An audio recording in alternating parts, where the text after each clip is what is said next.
Hey, tahu nggak? Kita sudah harus hati-hati. Ya, kita harus hati-hati kalau PC desktop atau laptop kita masih pakai Windows 10. Microsoft itu akan secara resmi menghentikan dukungan untuk Windows 10 atau Windows 10 pada 14 Oktober 2025 nanti. Tentunya ini akan bisa berbahaya karena Microsoft tidak lagi akan menyediakan update terbaru dari sisi keamanan yang membuat komputer kita jadi lebih mudah kena virus, malware, spyware, pencurian data, atau sejenisnya. Selain itu, kalau Microsoft mengeluarkan fitur terbaru untuk Windows 11, kemungkinan besar Windows 10 tidak akan mendapatkannya. Ada kemungkinan juga aplikasi terbaru nantinya tidak bisa lagi dijalankan di Windows 10 dan hanya bisa dijalankan di Windows 11 karena fitur-fiturnya sudah lumayan berbeda. Tentunya, kita bisa menghindari kejadian tersebut dengan mengupgrade komputer kita yang pakai Windows 10 ke Windows 11. Tenang, upgrade dari Windows 10 ke Windows 11 ya gratis kok. Iya bener, gratis, dan ini adalah caranya. Kita akan bahas kali ini. Nah, buat yang belum tahu, meskipun Microsoft baru menghentikan dukungannya pada bulan Oktober 2025 mendatang, feature update Windows 10 sebenarnya udah berhenti di versi 22H2 ya. Jadi nggak ada Windows 10 versi 23H2 atau 24H2. Yang berarti 2024 ya. Nggak seperti Windows 11 atau Windows 11 ya.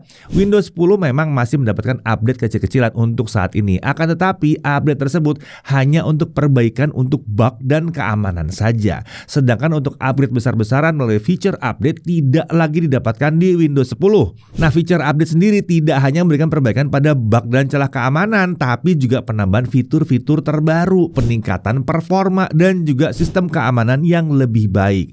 Kita memang masih bisa menggunakan Windows 10 atau Windows 10 saat dukungan berakhir nanti ya.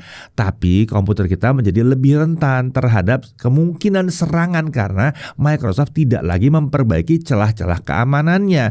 Belum lagi fitur-fiturnya tidak diperbarui dan performa komputer kita jadi kurang kekinian.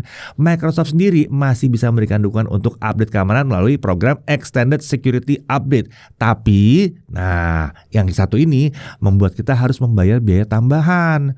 Jadi, masih yakin nih mau bertahan di Windows 10 nih? Ya, kayaknya udah saatnya kita beralih ke Windows 11 aja ya. Ya, untuk upgrade dari Windows 10 ke Windows 11 sebenarnya caranya itu sangat mudah ya. Kita cukup masuk ke menu settings, lalu klik menu update and security, kemudian Windows updates. Selanjutnya kita klik check for updates dan Windows akan secara otomatis memeriksa apakah sudah ada update Windows 11 untuk komputer kita. Tentunya Windows juga akan memeriksa apakah hardware komputer kita memenuhi persyaratan untuk menjalankan Windows 11 atau tidak. Kita juga bisa memeriksa apakah hardware di komputer kita bisa menjalankan Windows 11 dengan menggunakan aplikasi PC Health Check dari Microsoft. Nah, kalau hardware di komputer kita memenuhi persyaratan, kita bisa langsung mulai migrasi dari Windows 10 ke Windows 11.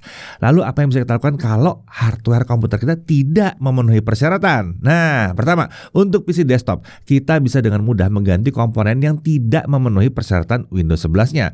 Biasanya sih yang harus diganti itu adalah komponen prosesor ya, karena Windows 11 tidak bisa dijalankan pada tipe prosesor tertentu yang dikeluarkan bertahun-tahun yang lalu, yang udah lama gitu. Ya, jadi kemungkinan prosesor dan motherboard juga sih bisa ya. Nah, saat kami periksa website Microsoft, prosesor keluaran lama yang sebelumnya tidak kompatibel dengan Windows 11 ternyata masih tidak tercantum di daftar kompatibilitas dari Microsoft. Beberapa di antaranya seperti prosesor AMD Ryzen generasi pertama atau Intel Core generasi ke-7 gitu ya. Nah, untuk saat ini kami belum tahu apakah nantinya akan ada update dari Microsoft supaya prosesor-prosesor yang tadi itu bisa menjalankan Windows 11 atau tidak pernah ada sama sekali. Tapi untuk PC desktop setidaknya kita bisa mengupgrade komponen tersebut agar bisa menjalankan Windows 11. Sementara untuk laptop sayangnya nih ya, kalau udah nggak kompatibel kita harus tetap bertahan di Windows 10 atau mengganti laptop kita ke laptop terbaru yang sudah menggunakan Windows 11. Tenang, laptop Windows 11 tuh udah murah-murah kok sekarang ya. Bahkan yang harganya di bawah 5 juta rupiah juga sudah ada. Nah, di internet sendiri memang banyak sekali panduan untuk menginstal Windows 11 di komputer yang hardware-nya tidak kompatibel ya dengan Windows 11. Akan tetapi Microsoft tidak menyarankan untuk melakukannya karena mungkin akan terjadi malfunction akibat masalah kompatibilitas.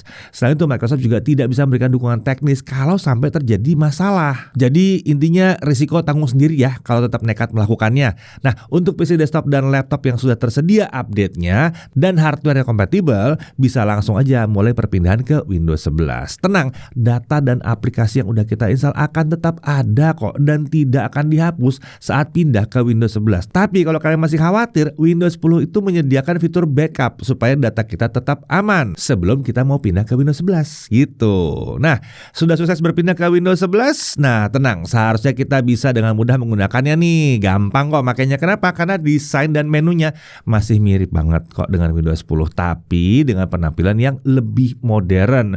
Untuk keamanan pastinya akan lebih baik ya dibandingkan Windows 10 karena Microsoft akan terus memberikan update yang membuat komputer kita bisa menangkal jenis serangan terbaru jadi lebih aman. Nggak sampai situ aja nih, Windows 11 ini juga dilengkapi dengan fitur keamanan berlapis seperti Windows Hello, Windows Defender, Smart App Control, Microsoft Pluton, BitLocker, dan masih banyak lagi. Jadi kelihatan ya kalau sistem keamanan Windows 11 ini emang nggak main-main, berlapis-lapis. Nah, Windows 11 kini juga dilengkapi dengan fitur yang membuat komputer kita otomatis menyala saat kita dekati dan otomatis mengunci saat kita tinggalkan. Nah, jadi lebih aman aja tuh. Bahkan fitur tersebut bisa dikombinasikan dengan pengaman biometrik, jadi nggak sembarang orang bisa mengakses komputer kita. Di Windows 11 juga ada fitur Windows Studio Effect. Nah, ini bisa membantu kita melakukan video call atau online meeting. Dengan kemampuan tadi, kita bisa mengaktifkan fitur seperti background blur, automatic framing, maupun eye contact. Bahkan fitur-fitur ini bisa dijalankan di NPU ya, kalau prosesor memang sudah punya NPU-nya ya. Jadi laptop kita baterainya lebih irit. Nah, buat gamer, Windows 11 ini sudah dilengkapi dengan fitur Direct Storage yang diklaim membuat loading game jadi lebih cepat dan performa game jadi lebih optimal lagi. Performa game yang dijalankan dalam mode Windows juga diklaim jadi lebih baik saat dijalankan di Windows 11 karena optimalisasinya memang eksklusif untuk Windows 11. Nah, Windows 11 ini juga menyediakan menu pengaturan untuk perangkat gaming yang memiliki lampu RGB ya. Jadi tidak perlu repot nginstal aplikasi tambahan lagi. Tidak ketinggalan, Windows 11 juga dilengkapi dengan fitur-fitur AI terbaru seperti salah satunya Microsoft Copilot. Nah, Copilot sendiri merupakan sebuah aplikasi berbasis AI di mana kita bisa berinteraksi di dalamnya dengan menggunakan input teks maupun suara. Banyak sekali hal yang bisa kita lakukan dengan Copilot ya, seperti misalnya membuat rangkuman dari sebuah artikel pada sebuah website. Nah, kita nggak perlu repot membaca keseluruhan artikel untuk mengetahui intinya ya. Nggak cuma itu, dengan Copilot kita juga bisa membuat rencana perjalanan liburan kita misalnya ya. Bahkan jenis transportasi apa yang kita gunakan, saran hotel murah tempat tujuan kita, saran tempat wisata, dan estimasi biaya perjalanan pun bisa diberikan oleh si Copilot ini. Tentunya Copilot juga bisa dipakai untuk pelajar, misalnya untuk membuat tulisan mengenai pelajaran sejarah ya. Nah, itu basicnya bisa langsung dapat dari situ, nggak perlu repot-repot browsing sana sini untuk mengumpulkan materi dasar yang kita butuhkan. Nah, fitur AI lainnya yang ada di Windows 11 adalah Live Caption. Nah, fitur ini akan menggunakan AI untuk menerjemahkan secara real time suara berbahasa asing ke bentuk tulisan dengan bahasa yang kita mengerti. Misalnya nih, kita nonton sebuah video berbahasa Jepang ya. Dengan mengaktifkan live caption saat menonton, kita bisa langsung melihat terjemahannya. Misalnya kita pakai bahasa Inggris, bisa ya. Bahkan fitur live caption ini bisa kita pakai juga untuk melakukan online meeting atau video call. Oke, lanjut lagi. Untuk yang suka pakai Paint misalnya, aplikasi ini sudah punya fitur AI kalau di Windows 11. Bahkan fitur AI-nya bukan kaleng-kaleng karena kita bisa menciptakan sebuah gambar cukup dengan memasukkan teks tertentu saja. Ada nge-prompt di situ ya jadinya ya. Kita coba nih ya dengan teks seperti ini. Tuh kan langsung keluar gambarnya. Nggak perlu repot pakai aplikasi terpisah yang ribet nginstalnya. Selain itu kita juga bisa menggunakan Paint untuk menghapus objek tertentu pada gambar. Ya, Paint ini gratis ya, yang bawaan Windows ya. Nah, selain Paint kita juga bisa menggunakan aplikasi Photos untuk mengedit gambar dengan AI. Misalnya kita mau ngeblur background foto ya. Cukup buka foto dengan aplikasi Photos ya, lalu kita klik edit, lalu kita klik background. Foto kemudian akan dianalisis, kemudian kita bisa bermain-main nih dengan backgroundnya. Mau kita blur bisa, mau kita hilangkan juga bisa. Backgroundnya mau diganti dengan gambar lain bisa juga ya. Jadi terlihat ya, kalau Windows 11 itu adalah sistem operasi terbaik dari Microsoft untuk saat ini, baik untuk PC desktop maupun untuk laptop. Dibandingkan dengan Windows 10, si Windows 11 ini punya sistem keamanan yang terus diperkuat oleh Microsoft. Fitur dan teknologi di Windows 11 juga lebih baru dan kekinian yang membuat Windows 10 jadi kerasa ketinggalan ya kalau di sini ya. Nah, Windows 11 ini juga membuat hardware kita bisa mengeluarkan performa penuhnya, jadi tidak disia-siakan gitu ya, nggak kepake gitu, nggak mungkin gitu. Ya, jadi pada akhirnya kalau komputer kita memang memenuhi persyaratan Microsoft untuk menggunakan Windows 11, rasanya sih memang udah saatnya kita beralih dari Windows 10 ke Windows 11. Saya Deddy Irfan, Jakarta TV.